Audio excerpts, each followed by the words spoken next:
জনগণের প্রত্যাশা অনুযায়ী দেশকে গণতান্ত্রিক প্রক্রিয়ায় ফেরাতে নির্বাচনে কোনো বিকল্প নেই বলে মন্তব্য করেছেন বিএনপির স্থায়ী কমিটির সদস্য ডক্টর মঈন খান।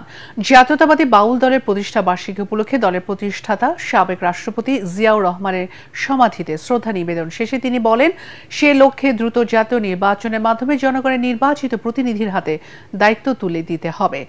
আওয়ামী লীগ গত 15 বছর একদলীয় শাসন কায়েম করে জনগণের সকল অধিকার কেড়ে নিয়েছিল বলে অভিযোগ করেন তিনি।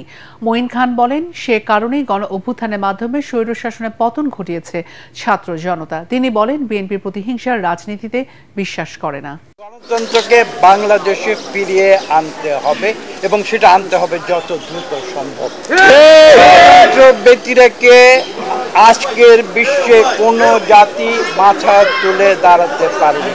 একদলীয় শাসন কথা যতই বলুন না কেন, তারা ক্ষমতা দেখাতে পারে, কিন্তু তারা কোনোদিন মানুষের ভালোবাসা পায় না। আমরা প্রতিহিংসার রাজনীতিতে আমরা বিশ্বাস করি না। সকলের স্বাধীনতা চাই, কথা বলার স্বাধীনতা চাই, মিডিয়ার স্বাধীনতা চাই। এটা করতে একটি মাত্র পদ্ধতি রয়েছে, সেই পদ্ধতির নাম হচ্ছে সুষ্ঠু নিরপেক্ষ নির্বাচন।